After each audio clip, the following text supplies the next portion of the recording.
So you can take it both. Morning is going. I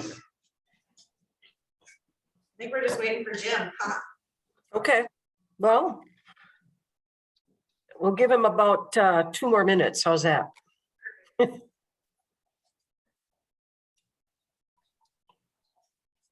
He may even be in the building. I don't know. He texted me. I think he was still in his car, but.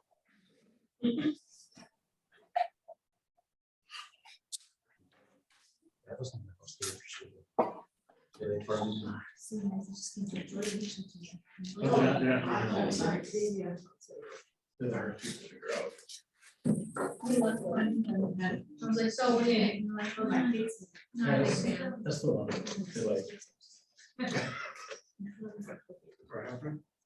No, just shoot the people that shoot. In the conversation. No.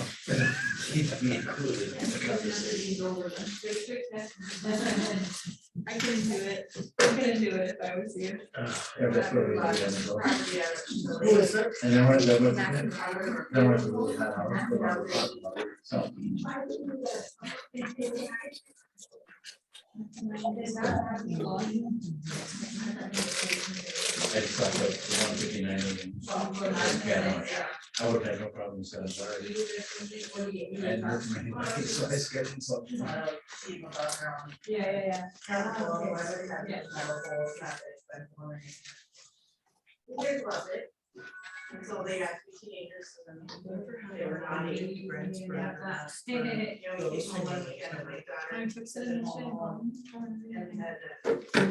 the trampoline over at school.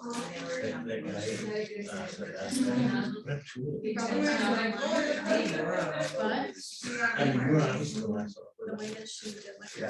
I'll do another pass and give you the round. Is you have to like. So. I'm gonna go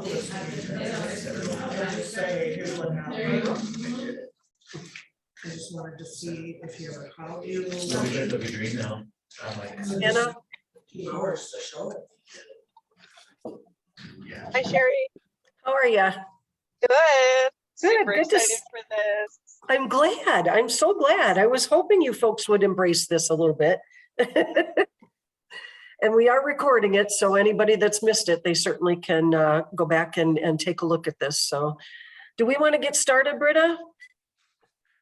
Yeah, go ahead. Okay.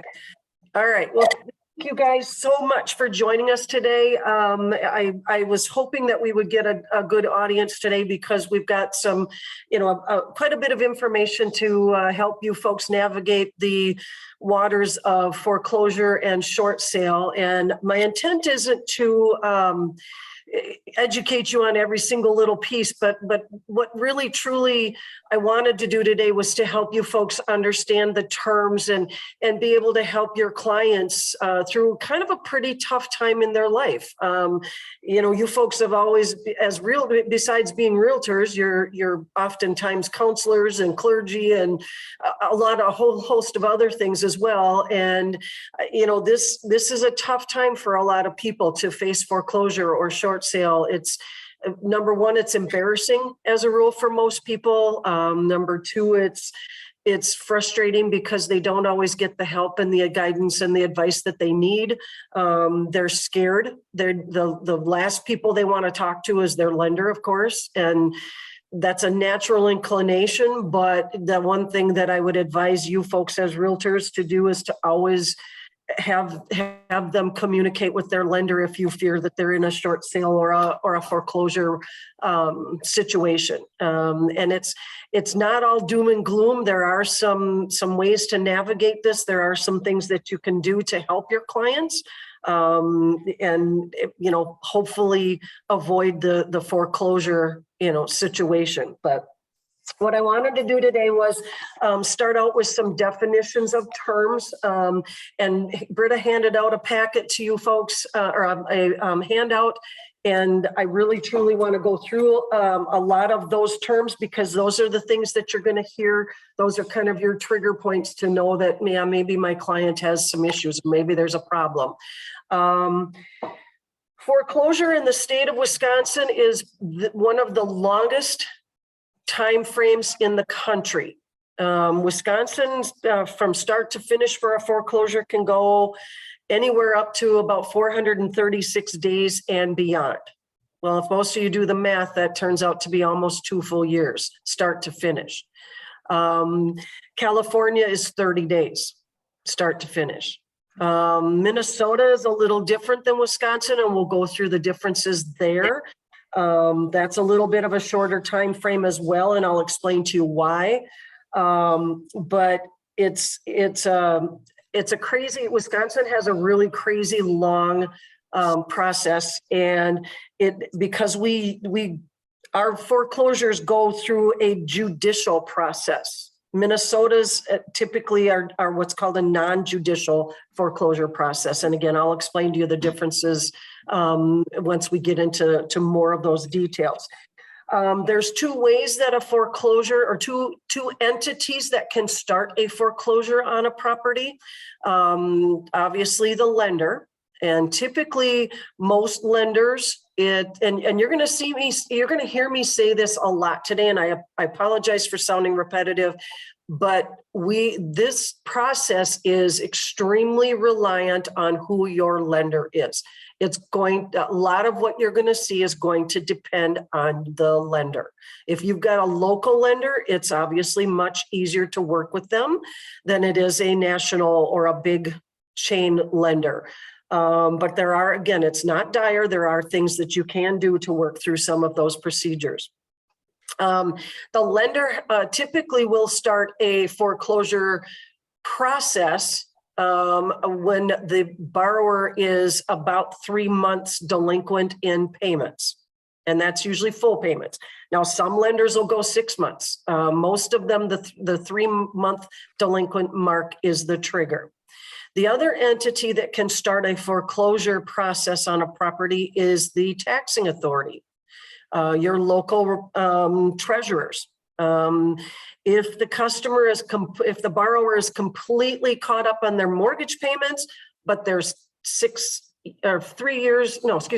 years worth of delinquent taxes, that treasurer can start foreclosure proceedings to recoup the taxes on the property. Any questions on that? Does that kind of make sense? Those are the 2 entities that can start foreclosure proceedings. How long generally does do they wait to do the tax foreclosure? Usually they start after they're 4 years delinquent, and it can be the same as the lender foreclosure, the 436 days plus. There are 2 things that can stop a foreclosure in its tracks. So when I say 436 days start to finish, there are a couple of things that, hi, Jim. Hello. Thanks for saving me a spot. Yeah, we got you covered, buddy. I feel really bad I'm not there with you guys. I apologize. I got bit by the COVID bug last week. So I'm still quarantining, and I truly apologize. I really wanted to join you guys today, but all right. So again, all right, where was I? 436 days. There's 2 things that can stop the procedure midstream, beginning, and it immediately stops. Anybody have any idea what those things might be? Sale of the home. Well, that's one, but from the borrower's perspective, a bankruptcy. If they file a bankruptcy, foreclosure immediately stops. They are allowed to then go through and release a lot of debt. And then a lot of times lenders will reevaluate to see if they would qualify for a refinance or a loan modification. But along with that, the other item that can typically delay or stop a foreclosure, or not start, I shouldn't say delay, it actually will move it up, is if the property is vacant. So if you have a client that is possibly facing foreclosure, the worst thing they can do is vacate that house, because that will force the lender to move the transaction or the foreclosure faster. I know that's kind of confusing, but those are the two items that can change the 436 days timeframe. And 436 is an average, but that's pretty typical for the state of Wisconsin. And again, if you actually do the math, that comes out to be almost 2 years. So your clients, your borrowers do have some time with which they can kind of work possibly their way out of this, hopefully resulting in a sale for you folks and an avoidance of foreclosure for them. I'm going to go into some of the terms here on your definition page here, definition of terms. The top one is forbearance. Now, you may hear that term. If you've got a borrower that says, yeah, I'm in forbearance. A forbearance is a provision that's been allowed only on federally backed mortgages, meaning FHA and VA. Now, you guys all know you've written a lot of FHA transactions in the last couple of years. So you could very conceivably have a lot of folks that are sitting in a forbearance situation due to COVID. Basically, forbearance means that they have been able to defer their monthly payments. Now, that's the good news and the bad news. Deference means that they basically defer them. And most people assume that means they're putting those payments onto the back of their loan. That is not the case. The payments typically, with now COVID moratorium lifted, most of those people are looking at a pretty huge deficit that is now due and payable by that lender. Now, a lot of the lenders will consider working with them, refinancing, trying to look at some other options for them. Sometimes it's difficult, sometimes it's not. Rates have gone up. The chances of them qualifying now under a new rate might be difficult at best. But those are all things that, again, you want to encourage your borrower to work with their lender, to talk with their lender. A loan modification, you will hear that term quite a bit. If somebody says, yeah, I've got a loan modification, that's a whole different animal. The forbearance does not change any terms of their loan or their balance other than what's going to be delinquent or deferred. But a loan modification, some lenders have been allowing their folks that have had issues through the COVID crisis or COVID epidemic to change the original terms and conditions of their mortgage. What that means is that the lenders will change, actually, like if the borrower has a 20-year mortgage, they'll technically modify their loan to go out to 30 years to make their payment a little more doable. Just know the difference between those two. So if you've got a potential seller that says, yeah, I've got a loan modification, that's a red flag for you guys to know that their terms have probably changed since when they first got their loan. Or if they say forbearance, that's a red flag for you to know that they may have more debt than what they're aware of at this point, and a short sale then may be something that they're looking at. A short sale is, obviously, you guys know just exactly what it sounds like. A lender has an option to take less money than what is owed, and obviously then short selling the property. Now, there are some lenders that absolutely will not accept a short sale. There are some lenders that are extremely willing to work with their borrowers. And I'm going to go back to that term. It's going to totally depend on your lender. If you suspect that you've got somebody that is possibly in a short sale scenario, call me. I can run a kind of a property profile and see if they've had a loan modification or if there's been anything that's been filed that would indicate to us that there's maybe going to be less money, that there may not be any money available for you guys for commission or whatever's left over. Short sales are also a kind of a, it's a viable option for a lot of sellers. However, please understand, short sales take a very long time for the most part. Now, they don't always. Again, it depends on which lender we're working with. But short sales can take a very, very long time. That's going to be particularly important if you've got a buyer that's looking at purchasing a short sale. Again, we are completely at the mercy of the lender at that point, whether they will accept less money or not, and if you're going to get any commission out of that deal. I would look into those kind of long and hard. And you may not even have a heads up that that's a possible short sale. But again, most of the time, those folks, they know the terms of loan modification or forbearance, or if they're dropping words like that, you probably want to look into that a little bit closer and a little further. Does that make sense to everybody? Any questions on those? Awesome. Okay. So the very big, Longer than a year. pardon me? 2008, when I first started, I had some short sales that took longer than a year. Yeah, they can. Yeah. So you really have to have a buyer that's not in a hurry, or or at least educate or inform your sellers and your buyers that this is not, this could potentially be a long process. You've got to set those expectations for them right away. If they're expecting to close in 60 days, like a normal transaction, you don't want to laugh at them, but you also want to set that expectation. Say, geez, I'd love to tell you we could do it that fast, but it probably isn't going to happen. But that's when I would honestly be on the horn with the lender and kind of get the scoop as to what their traditional processes are for a short sale situation.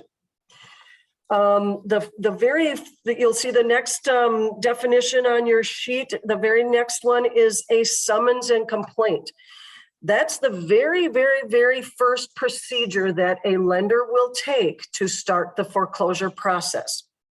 A summons and complaint means that your homeowner, your borrower has been served by typically a sheriff's deputy, a complaint, summons and complaint that the lender is intending to file foreclosure proceedings. That is the very first legal part of the process. Your seller has 20 days to respond and or dispute the complaint. I will tell you, they've done studies, 96% of all homeowners that are served a summons and complaint ignore it. They panic, they have the turtle syndrome. They tuck their head in their shell and they don't want to deal with it. 20 days is a pretty quick time frame if they're not going to address the situation. If you've got a seller that, or a homeowner that calls you and says, I've received this summons and complaint, I'd rather sell this thing before I can this all happens, the first thing you really want to advise them to do is to contact their lender. The more they ignore them, the madder the lender gets and the less they're willing to work with them. That 20-day time frame is crucial for them. Because if the lender does not get a response, or they do not get any kind of communication with that homeowner, they will start that foreclosure proceeding. They will file the next legal document to get everything rolling. That's when money starts to, everything starts to go cha-ching, cha-ching, because you now have lawyers involved. You now have penalties and interest and other things that are going to start to accrue at that point. Once that summons and complaint is filed and the lender gets no response from the homeowner, a lis pendens is filed. So if you see in your title work a lis pendens, that is the legal judgment to start foreclosure proceedings. Lis pendens is spelled L-I-S-P-E-N-D-E-N-S. It's a weird term. It's French. Don't ask me what it means, but that is the legal judgment that starts the foreclosure proceeding. And that's after those 20 days have lapsed if they've heard nothing from that borrower. That's when you know that you're going to see, again, additional charges, legal charges, interest, penalties start to accrue pretty heavily at that point. Questions on that part? Because the lis pendens is a big one. If you see that or you hear that term, that means that proceeding has legally started. Hey That's Sherry, when- does you say when it legally starts and you said it average takes 400 days? Does that start with that legal? It does not start with the summons and complaint. It actually starts with the lis pendens. Okay. Okay. There is, with the lis pendens, that technically, again, is when all of the everything legally starts. That's when the actual foreclosure proceeding starts. Now, again, the best advice I can give to your homeowners that are facing that is to communicate with that lender. And it's tough. It's not easy. It's a hard thing. It's, again, first of all, it's embarrassing. It's emotional. It's a tough thing to do, but the more they communicate, the better their situation's going to be in most cases. Again, there's some lenders that their things may be just too far gone. They're just not willing to work with you, but most of them are. One of the big differences between now and what Joan was referring to in 2008 and 9 is the fact that our lenders are more prepared now. Back in the 2000s, we never heard the word foreclosure. That was kind of a dirty, nasty secret nobody ever talked about. The lenders were not prepared. They were too busy doing predatory lending and doing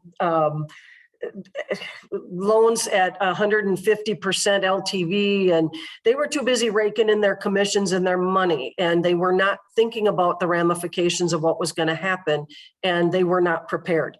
And most of them did not deal with it very well. A lot of people got foreclosed on that maybe wouldn't have had to, or that maybe could have pulled themselves out of it back then. Our lenders are much more educated now. I think our borrowers are probably more educated, but that doesn't change the emotional part. They're still scared. You guys can be that support for them, and armed with these terms and the timeframes of what happens, I think you can, for lack of a better term, counsel them to get them to the point where you can possibly sell this property and avoid the short sale and avoid the foreclosure, because we're going to see a lot of them. We've already got a half a dozen of them in Eau Claire. I think there's at least that many in Hudson right now, just in our company that we're seeing the title works coming through. It's starting, and it's going to continue. I have a question. So Yes. you probably remember this, but back in 2008 through maybe 2011, there was a lot of strategic defaults happening. Yep. Where people, who owned large homes in Troyburn would go get a loan, buy another home, and then just walk away knowing that it was gonna take their ginormous property back. Yep. Do you feel like that happened because of the predatory lending that was happening? I mean, like how, is it gonna be like that in the future? Will people be able to go get financing and then walk away, do the strategic like they were? I don't think so. I think the lenders are far more astute to that. I don't think they've been lending like that, in the last few years now. So I don't think we're going to face a lot of that. There are a lot of people that are going to walk, the general public that may walk away from a property just because whoever the lender isn't working with them, and they just feel frustrated and they give up. And that's why I was referring to the one way that a foreclosure can get accelerated is by the property being vacant. A lender can completely ignore all of the normal rules and foreclose faster because of a vacant property. They consider it abandoned at that point, and then they have carte blanche to do what they choose at that point. But no, we're not going to see the same.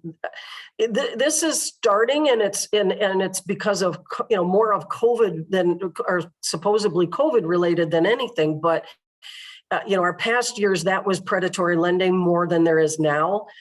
There's still some of that. I'm not going to tell you it's going to go away completely, but I think a majority of what we're going to see right now are just simply people that lost jobs through COVID, or, maybe they had to change jobs and their income went down, or they decided to stay home with family instead of being in an office, and, for any number of reasons, but it's going to be it'll be different than what the predatory lending was back in 08, 09. When I literally was closing loans back then, I was seeing people that were buying properties. Number one, they couldn't afford in the first place. They were getting interest only loans, meaning all they were paying is interest. They were never paying on their principal, and they were walking away with checks for $30,000, $40,000, $50,000. The writing was on the wall. It was so obvious what was going to happen to those folks. And those were the ones that really walked away because they lived in a house for 2.5 to 3 years, pretty much scot-free. Right. And yes, can they recover credit-wise? Eventually down the road, yes. Does it damage them for quite a while? Absolutely. And I don't see that we're going to see that extreme this time, but we are going to see a lot more, I think maybe more emotional foreclosures, so to speak, because these folks this is happening sort of more not through anything that they've done, or, reckless lending kind of thing. It's a little different atmosphere this time than before. That's why I really want you folks to kind of get into a kind of a coaching mode, or be compassionate to these folks. And I think you can do a lot of good, a lot of help. You can help these folks right from the start. Because again, for whatever reason, the last people these people want to call is their lender. And that's the first person they should call, but they're going to call you, and they're going to call me, and they're, trying to find a way out of this without getting a hold of the real people they should be talking to, which is their lender. How much can we as real estate agents get involved in the communication with the lender? I'm sorry, I didn't hear the question. So how much can these guys as agents get involved with the communication with the lender? Like if the homeowner is intimidated or? Yeah, if that homeowner is okay with you contacting them, absolutely. You obviously have to have their permission. Or, if they a lot of them are going to come right out and say, well, any chance you want to call my loan? They're looking for help. They want help with this, but they're afraid to ask, and they're scared of their lenders. You guys obviously have your rules as realtors, what you can, the lines you can and can't cross, you know those. But if your borrower says, hey, can you, would you get on a call with me, or so I can understand this, or is there anything we can do, kind of thing? By all means, I think a little compassion is going to go a long way in this situation this time. Yeah, us as realtors, if we have a customer or client that wants help on that, what we did in the past, I'm sure it's now, you can call your lender, or you as an agent call the lender. Typically, that lender is going to require that homeowner sign, a disclosure. Unless you call them together. If you get on a conference, or if you're there with them, then they don't have a problem with it. They would ask the borrower, if they're okay with them talking with you, then you're perfectly within your rights. I do it all the time. If you get far in on that process, that's what, you as a realtor you can help it quite a bit. And there's systems out there that I can't remember the name of the system that the banks use. I'll look it up, try to look it up now, that if we do get into a large area of short sales, that these banks will require you as the agent to be a part of this system. So yeah, it's like a warehouse system that they want you to be a part of. And I got to be honest with you, that's fee income right there. I'm not going to lie. They're looking for money. So, they're looking for a different way to get that off their plate, and they can charge you or typically charge people to do it. But, and those fees, I'm going to tell you right now, will be incorporated in those foreclosure fee or short sale fees, or short sale fees that they'll have in the end. So just be aware of that. But yeah, there's a warehouse process that they do. Some of them require you to go through. That's why, again, I'm going to go back to the fact that every situation is going to depend on what lender you're working with. They're all different. I'm not sure why the CFPB has not regulated that more and made everybody go through the same process, but they don't. Every lender has different rules and regulations and different processes. So be aware that no two will ever be the same, just like any other transaction. Yeah, on a short sale, Sherry, is it's, if I remember correctly, it was, it's like anything, and when you buy a home, you have a mortgage, and the mortgage goes away, then you're not, on a short sale, then you're not liable for it on a first mortgage, but in Wisconsin, if you have a second mortgage on there, they can come back to you even after you signed off on them, not unless you specifically ask them to not be able to be liable for that short sale or the second mortgage on that short sale. You're absolutely right, but also keep in mind that the second, if let's say they've got a second mortgage or first mortgage and then a second mortgage with another company, keep in mind that second mortgage holder can file foreclosure also. Right. Without the first mortgage holder having any idea. They're in first place, but that second mortgage holder can file foreclosure proceedings as well. Yeah, the type of short sales that are thinking that we're gonna see is, like you said, the ones that were in forbearance, so they're a few months behind, so that, but if they really feel that they can't keep up with their payments and stuff like that, is, if you hear that, it might be behoove you to have them get a hold of the letter sooner rather than later, because they're more likely to have enough equity to get out of there. So if they wait too long and all those fees build up, that's when they're gonna be in real trouble. You're absolutely right. And that's why I put the forbearance as at the top of the definition of terms, because that is kind of a key to this, is to getting ahead of this, getting on top of it sooner than later. The problem you have is that with a lot of those borrowers, again, it's emotional, it's frustrating, it's hard, and sometimes instead of getting on top of it or attacking it, they retreat and are afraid of it, and they don't want to tell anybody. They don't want to say anything until sometimes it's too late.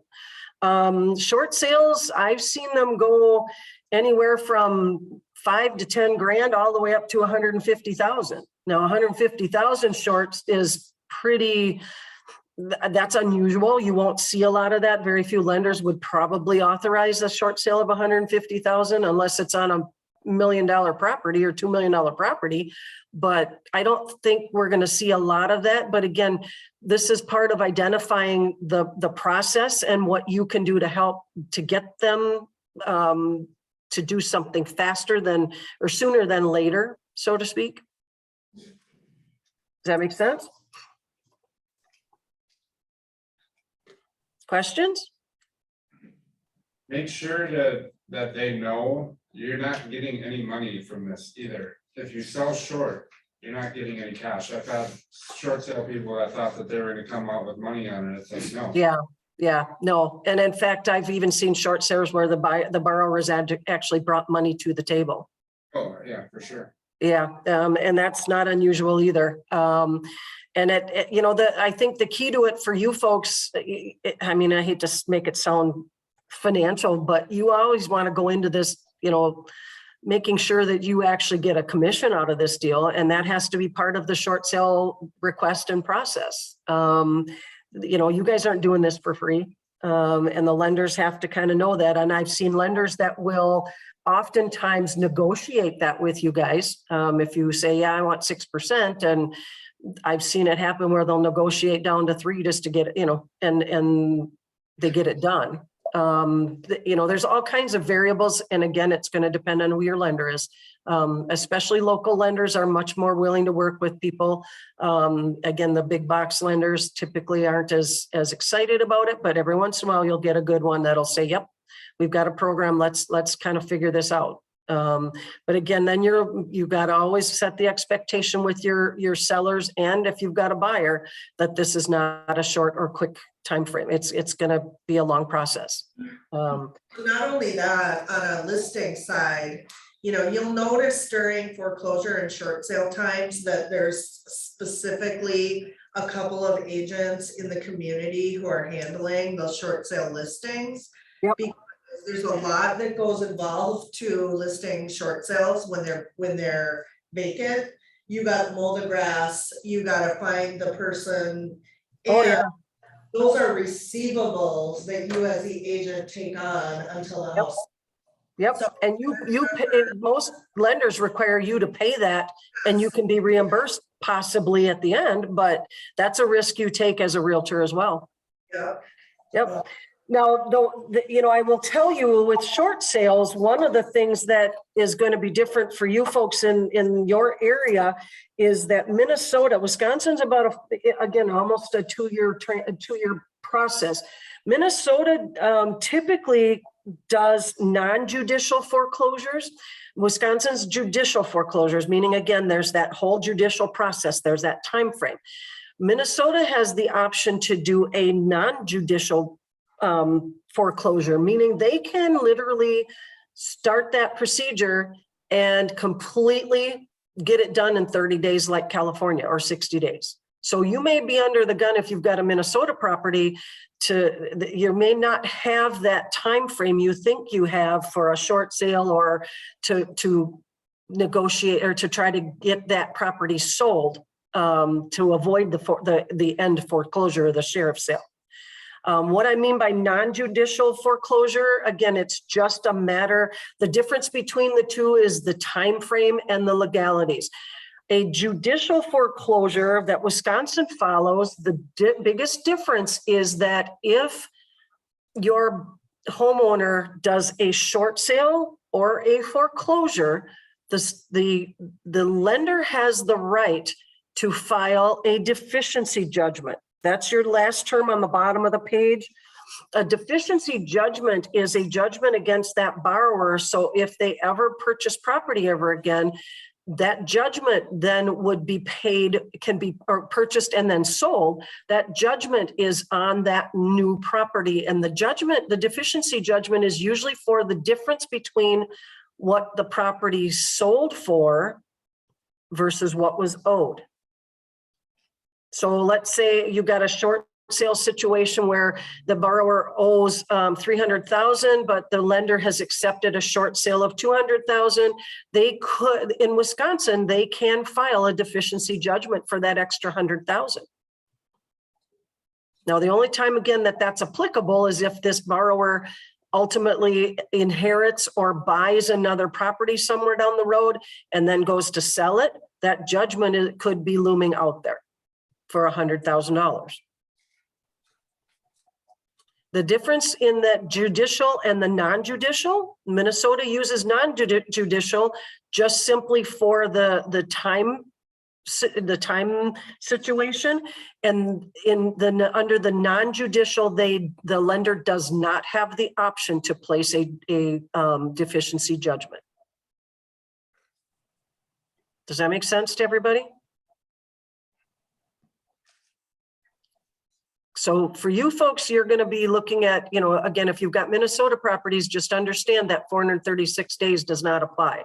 It can go much, much, much, much faster.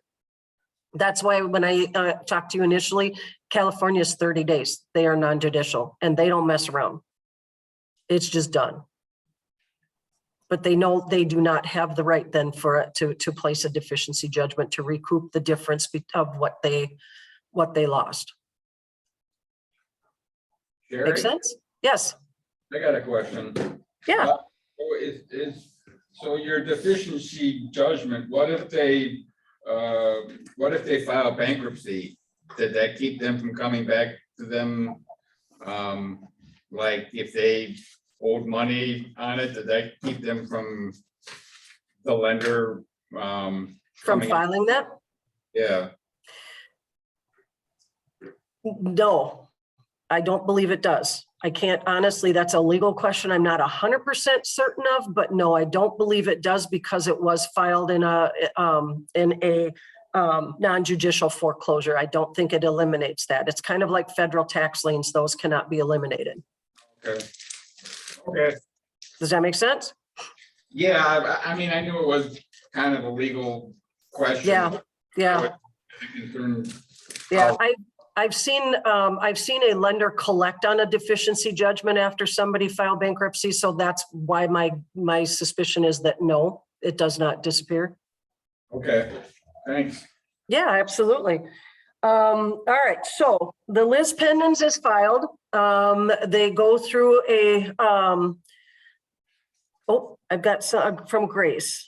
Missed your comment on the length of foreclosure in Minnesota.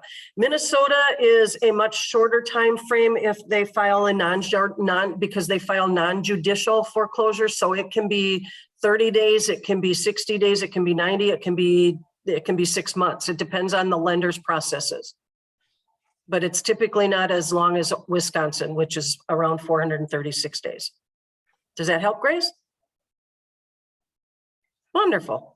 Okay, moving on with after the Liz Pendens is filed, there's a pretty, again, in Wisconsin, there's a pretty long time frame. So we're looking at it gives you as realtors quite a lengthy period to work through something, maybe a short sale, or get a buyer that they don't, then they can get it enough to pay off their mortgage.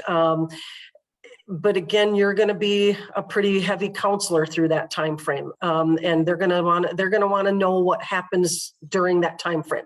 Basically, in that 436 days in Wisconsin, the lender is continuing to add interest, penalties, even if the borrower pays pays some payments or gets a little bit caught up or and not completely, they're still going to incur interest and penalties. Now, most lenders now for foreclosure proceedings, they hire attorneys to handle most of that piece of the transaction.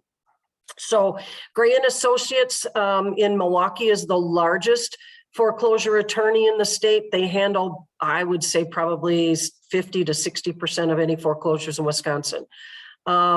Once that part of the transaction, or once the lender moves their information to that attorney, you as the realtor or the borrower would be now speaking to the attorney's office, not the lender at that point. And again, that will vary depending on the lender, and it will vary depending on the property. Does that make sense? Gray and Associates, I actually, as a title agent, was hired by Gray and Associates several years ago to administer the opening bids at the sheriff's sales for them. So I learned a lot about what the procedures and the processes are at the end as well. And I'll go through some of that with you as well. But again, oftentimes you and your borrower or your lender, or excuse me, your seller, forgive me, I got COVID brain, forgive me.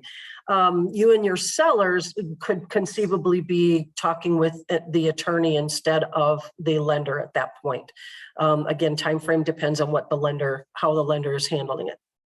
Most of the larger lenders will move it to an attorney quicker than a local lender would. The redemption period is the amount of time that it takes from when the Liz Pendens was first filed to the date that the sheriff's auction is scheduled and takes place.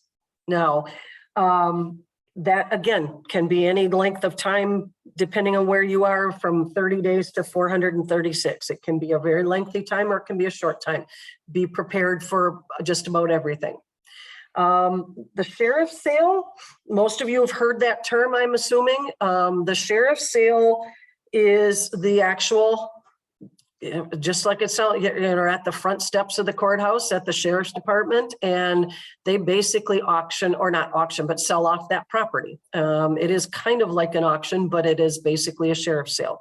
What happens at a sheriff's sale is very unique. I'm not gonna lie to you guys, it's kind of anticlimactic. If anybody ever been to a sheriff's sale?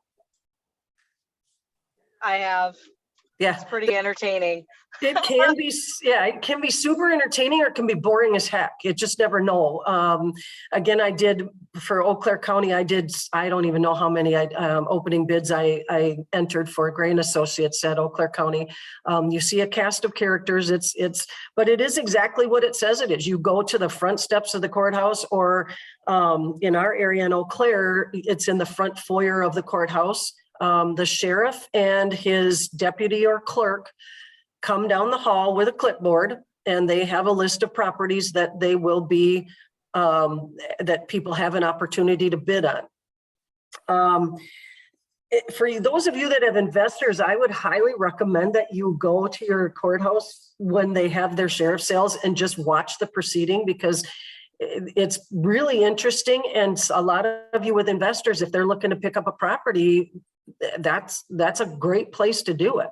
Eau Claire's got a half a dozen of them this month. I think I looked at St. Croix County. St. Croix County has their sheriff sales on Tuesdays, I believe, at 10 a.m. at the entrance of the St. Croix County Courthouse, the lower level.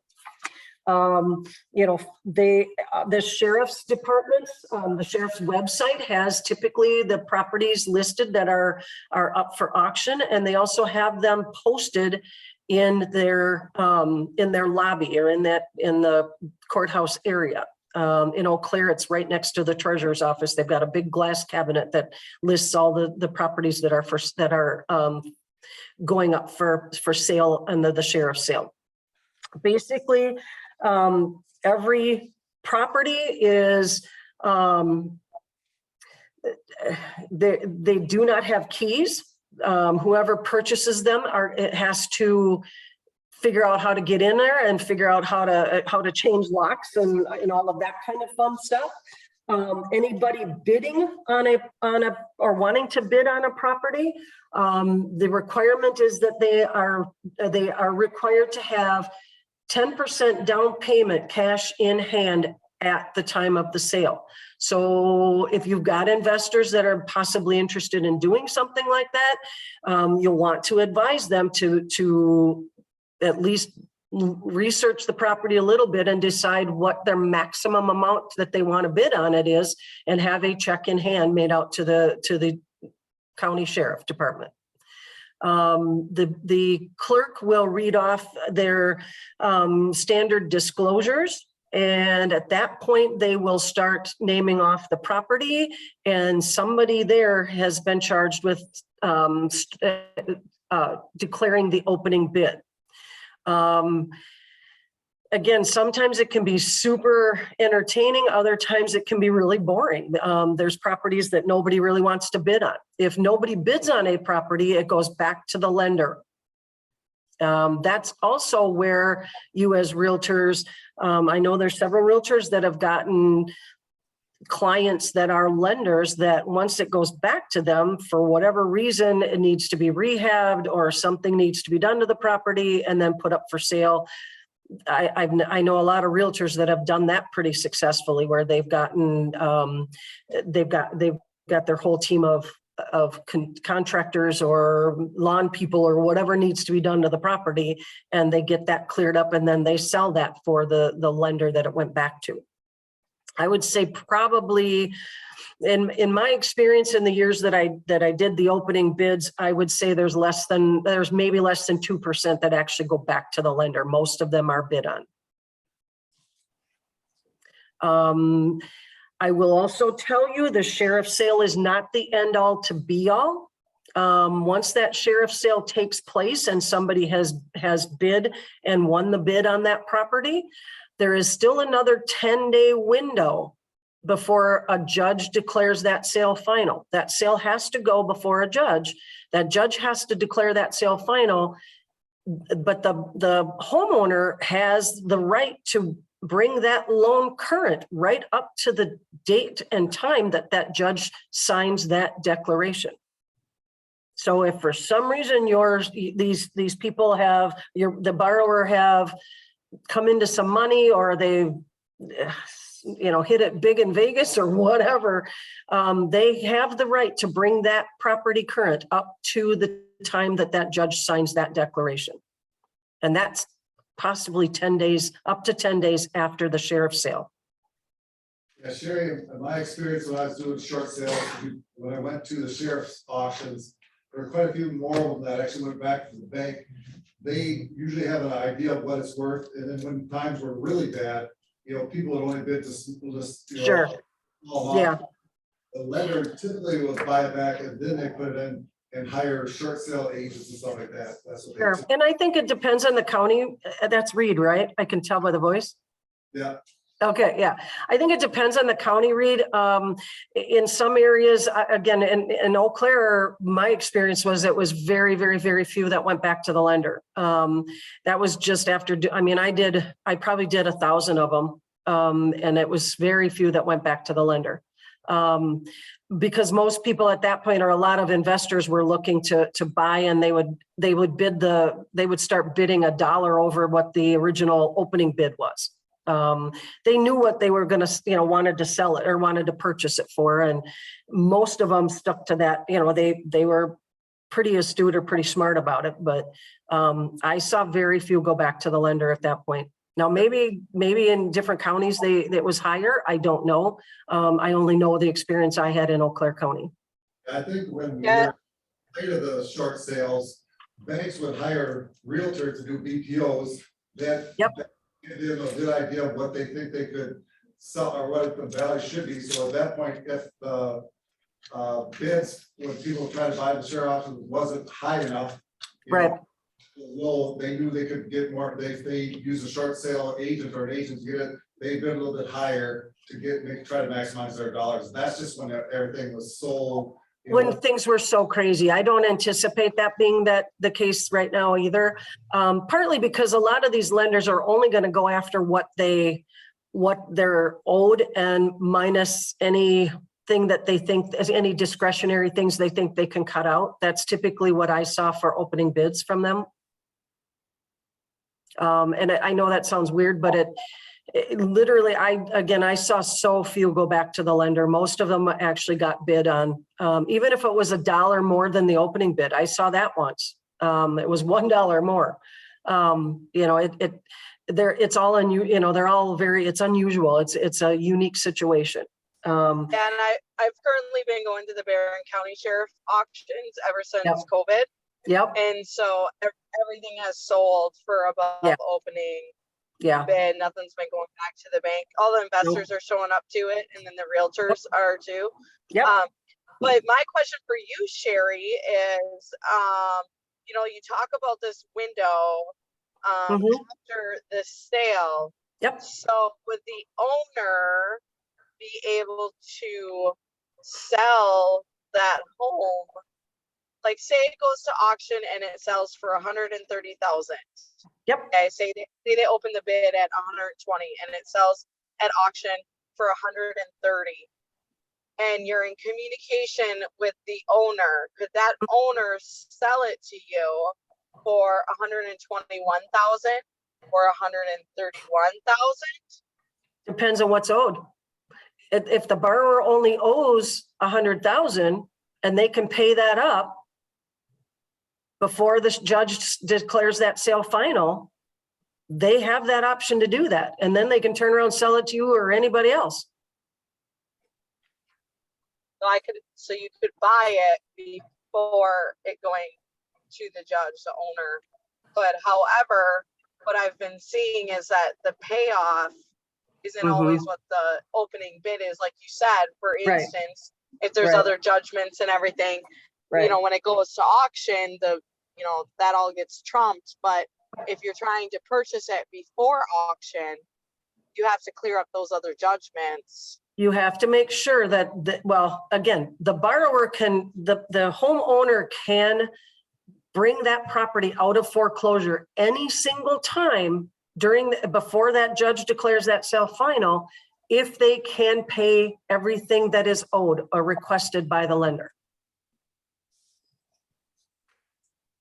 How do you get clear title if there's other judgments against it? Because the bank trumps those other judgments when it gets sold. Absolutely it does. Absolutely it does. But then again, what I'm saying, the different, what you're hearing here though is you're looking at the big picture, where I'm talking about just what's owed to the lender to get it out of foreclosure. That doesn't take care of anything else. It's just what is owed to that lender to get that foreclosure stopped. Yeah, Anna, what I think you're talking, the investor that wants to buy a home from a homeowner, have a mortgage on it, not quite sure. What that investor would do would be, find out what you can find out what the mortgage payoff is, and then next year, she can do a title search, make sure that there's any titles on there. They can actually do a title search even the day before to make sure there's no other ones that were recorded. That, then your investor could be more confidently buying something that's not gonna come back and have other loans or, other things. Other issues, yeah. Yeah, and oftentimes what we see with a foreclosure is that not only are they delinquent on their payments, but then they're traditionally, we see a year tax delinquency as well. So, you're talking a whole mitt full of additional things besides just what the balance is that's owed to the lender. You're talking possibly taxes, you're talking attorney's fees, interest, penalties. There, again, if that borrower has all of a sudden comes into this big bag of money and can pay off exactly what's owed, that foreclosure stops. They can sell it to anybody they want. That's Yeah, pretty 'cause- unusual at that point. Oh, I lost you. We'll have a combo together, Sherry, and dig deeper into it. Yeah, absolutely. Absolutely. I know what you mean. I know where you're going with it. It's just that it's two different things that we're kind of talking about. Yeah, exactly. It's just figuring out which one is, for the investor aspect of it, which Right. route is the best route to go, because it's, Right. even at the sheriff auction, there is these surprises. They just say, well, this is what the Absolutely. opening bid is. Yep. Then there can be all these other surprises, past utilities, like There you could said, be. past taxes. Yep. Could be second mortgage. There could be all kinds It's of kind of different like, things. it's a gamble. Oh, big time. Do you try, have the investor buy it before auction, or have it go to auction and have the price get ran Sure. up, and then all these other surprises and that kind of thing. So it's kind of a gamble, but we'll have another combo. And absolutely, as a realtor of an investor, absolutely, you would do yourself and your client a big favor by knowing those possibilities and knowing what, how to counsel them on that kind of thing. Absolutely, no question about it. Yeah, I remember back in the day, they were buying houses, they don't get the option to see the house. Right. The investor would take over the house and realize that they took all the copper, all the appliances, in some cases poured cement down the drain. Absolutely. And that is one of the major things with a sheriff's sale, is that you do not get to go into that house. They do not allow you in the house. Now, I've been at many sheriff's auctions where I've heard people say, yeah, I broke in last night, or I got in, I picked the lock, or I hear it all the time. So obviously people are doing it, but what am I going to say? But yeah, you don't get keys, you do not get in. There's no pre-inspection. There's none of that luxury of knowing what you're actually buying at a sheriff's auction. So if again, However, if you get really good and creative, if you can have contact with the previous owner, because they still legally own it, if they give you permission to access the property, you can access it, because the locks haven't been changed. Okay, I'm not touching that one. Sorry. That's up to you guys. I mean, yeah, technically that homeowner still owns it. I think that's stuff that you as realtors know more than I do. I don't pretend to be a realtor. I appreciate and respect all that you guys do. I don't know what the legalities are there, truthfully.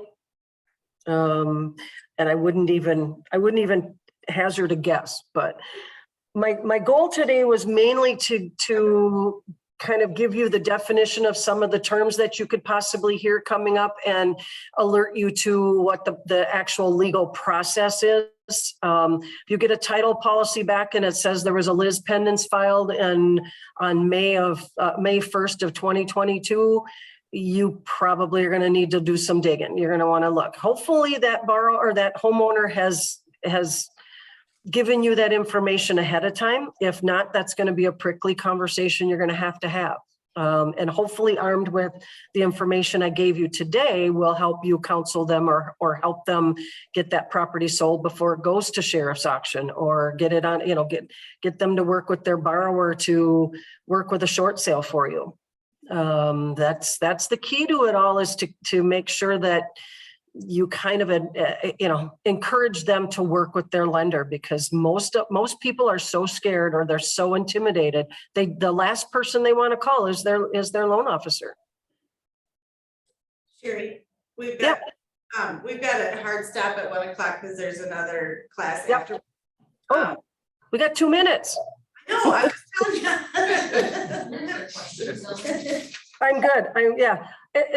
Does that help everybody? I mean, I'm hoping that gives you kind of some insight as to what you have kind of coming ahead, what you could be looking at with your folks. And truly, it's just as important if you've got a buyer of a short sale to understand, or a foreclosure, what the process is as well. Sherry, is there any big differences between Wisconsin and Minnesota regarding, since Minnesota has a shorter duration of window of opportunity? Are the sheriff's sale and all that consistent? No, they have a 10-day window as well. Yep, but keep in mind, their time frame can be very quickly. It can be as short as 30 days because they do the non-judicial, meaning their lender cannot come back with a deficiency judgment. Is the sheriff's sale the absolute final in the nail in the coffin, so to speak, for the foreclosure? Say that again? Sheriff's sale has passed, the 10-day window is closed. Is that a done deal? The foreclosure is complete? Yes. Once the judge signs that declaration, yes, it is done. They no longer have the right to pull that back.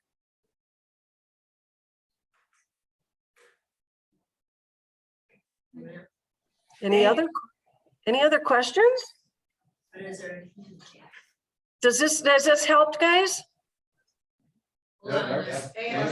Yes. Wonderful. Great. And if you have questions on going to a sheriff's sale, let me know. I'd be happy to go with people. I love going to those. The first time is kind of fun. It's interesting. Thank you, Sherry. Thanks, guys. I appreciate your time. Bye.